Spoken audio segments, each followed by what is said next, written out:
Pulls out the station, look around at the granite peaks and thick ponderosa forests that surround it. Although the Black Hills were supposed to be the protected territory of the Lakota and Cheyenne Indians off limits to white settlers, an Army expedition led by George Armstrong Custer turned up gold a few miles south of here in 1874.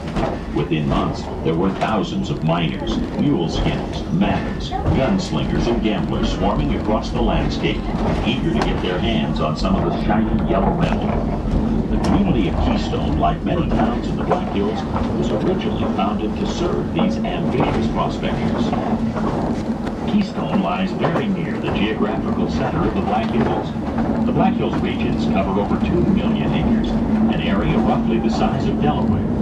Half of that is the Black Hills National Forest, the first national forest in the United States. The entire mountain range spans about 120 miles from the southern tip to the north and about 60 miles east to west. Gold mining camps dotted the sides of this gulch as early as 1875, although Keystone wasn't founded until the turn of the century.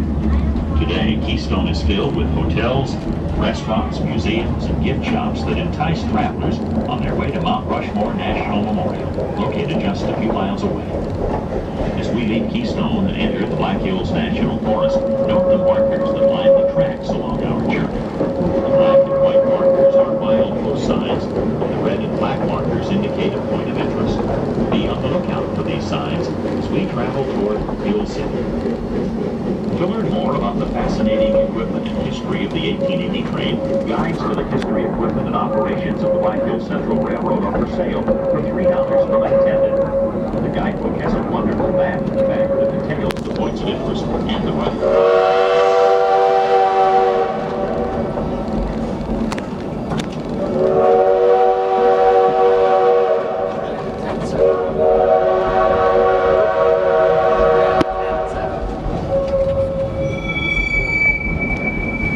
Now that's road crossing number 1. We do cross the road 20 times one way in our ride. We only have 19 more whistles to go. Oh, we need to wave at these guys. It's a little car. I think they just got married.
We're going through Keystone Junction. This is as far as we could go after the flood in 1972 because this is as far as Burlington Northern rebuilt the tracks after that flood.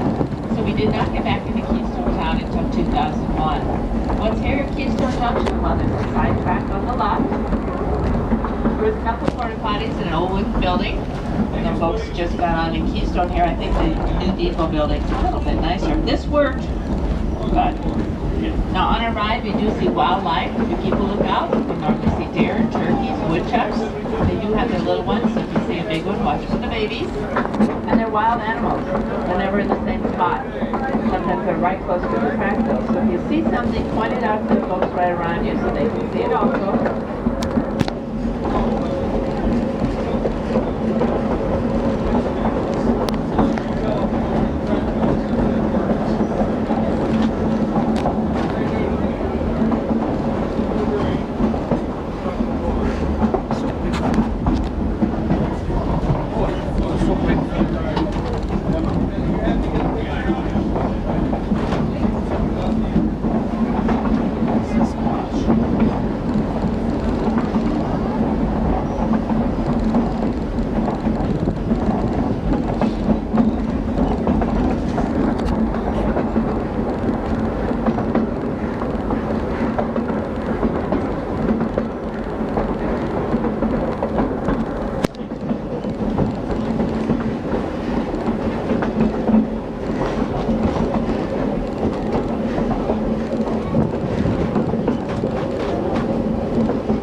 profitable operation mined a number of minerals, including lignite, spodumene, feldspar, mica, beryl, cassiterite, calamite, and lignite, and tourmaline.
Church's Camp Jackson to your left sits on the site of the old Overguard sawmill, which harvested much of the surrounding timber during the 1920s to serve various mines. The community was usually called Pine Camp.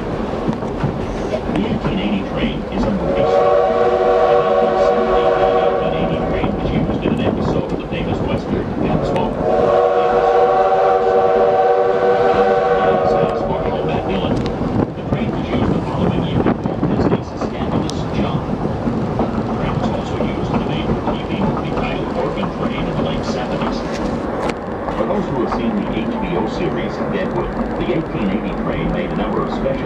excursions to the Wild West town from Hill City before the rail line to Deadwood was abandoned. The rail bed was converted into the Mickelson Trail, named after our late South Dakota governor. The Mickelson Trail is a 110-mile mecca for hikers, bikers, and wildlife watchers. If you have time, make sure to take advantage of this wonderful Mickelson Trail. More recently, the 1880 train has been featured in a music video called Love Train by the country singers Big and Rich. It was also a TV miniseries called In.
smiling face.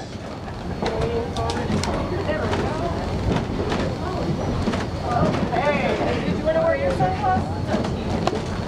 And are you getting off the Keystone and already asked for your Alright. Ready? Here we go. 1, 2, 3. One more. Alright. Okay, I'll bring those to you, okay? Thank you.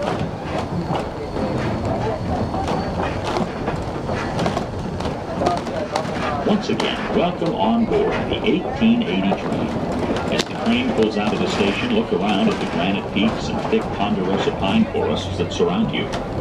Although the Black Hills were supposed to be the protected territory of the Lakota and Cheyenne Indians off limits to white settlers, an Army expedition led by George Custer turned up gold a few miles south of here in 1874. Within months, there were thousands of faceless miners, mule skinners, metals, gunsmiths, all across the landscape, eager to get their hands on some of the shiny things. Just sit back, relax, and enjoy your ride aboard the 1880 train. You don't have to worry about anything else. Let us do the driving. This is the best attraction to spend time with family and friends while enjoying the Black Hills, just like the early pioneers, the miners, and settlers did when they discovered the West.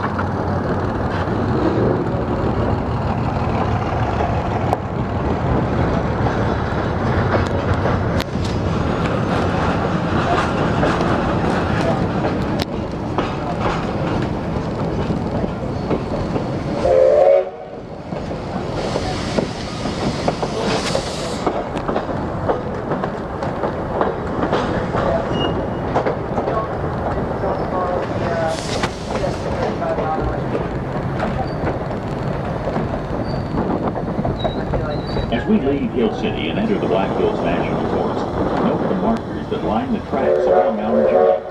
The black and white markers are milepost signs, and the red and black markers indicate a point of interest. Be on the lookout for these signs as we travel toward Keystone. The 1880 train goes north, then turns east up Tin Mill Hill, so named because a huge tin processing facility was erected here by the Harney Creek Company. The grade of the track deviates from 4 to 6%, making this one of the steepest railroads in the United States. This puts considerable strain on the locomotive, and the engineer usually takes this opportunity to blow sand through the locomotive's boiler flues to cleanse the soot from them. If the wind is just right and any of that sand blows in your car, you're allowed to keep it free of charge.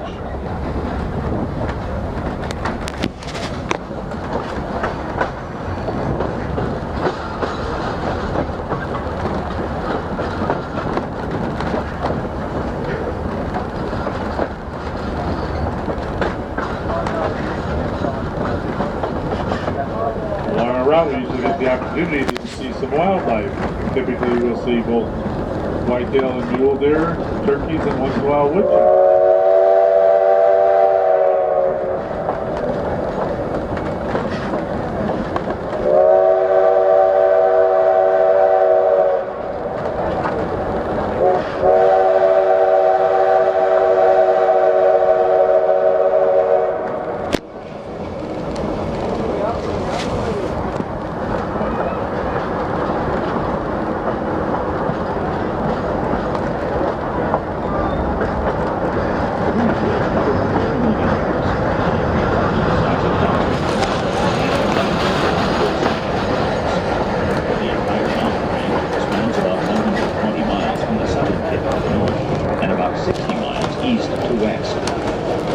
City is almost at the exact center.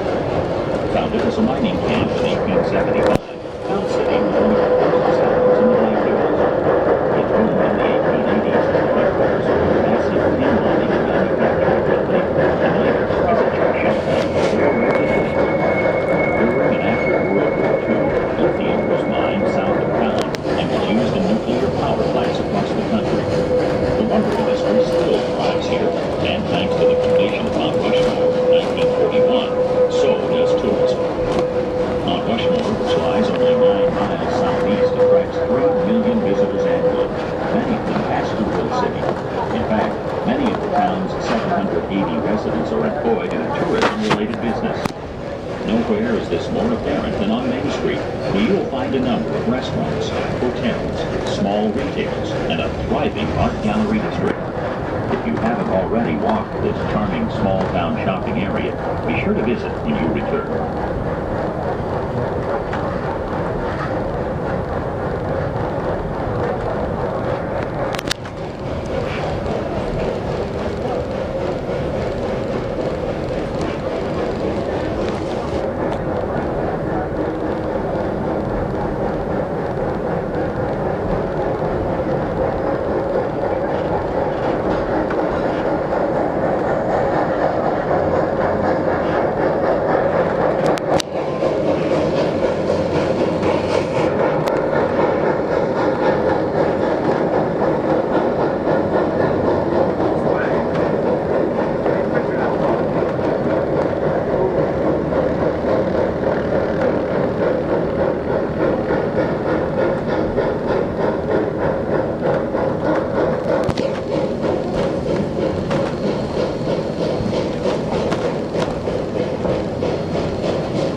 10 Mill Hill, you can see the grade of the 10 Mill Railroad spur that led west to the mill. This spur divided into two lines so loaded cars of ore could pass over one hopper, then be shunted out of the way until all the cars were unloaded. Then the empties were hauled back to the Addy mine, which lies ahead. The railroad from Hill City to Keystone served in excess of 60 mining claims, either along the route or in the Keystone area. Some were placer and some were hard rock. A few of the mines in the area were the Bob Ingersoll, Etta, Edison, Tycoon, Big Thunder, Holy Terror, Nathaniel Polk, and Tom Custer. The Black Hills was an ancient inland seabed that had 1,000 or more feet of sedimentary rock. For millions of years, the sedimentary rock eroded away, leaving the hardy granite of the Black Hills. The Black Hills are only 100 miles long north and south, and 50 or 60 miles wide east and west.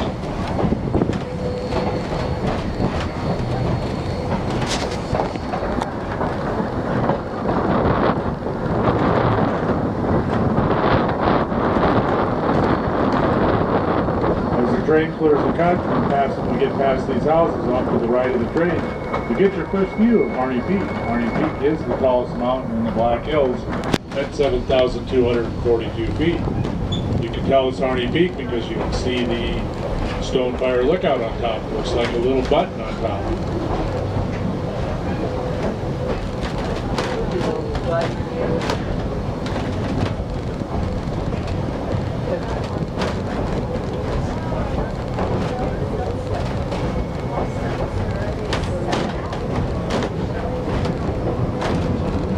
Black Hills National Forest is primarily an evergreen forest.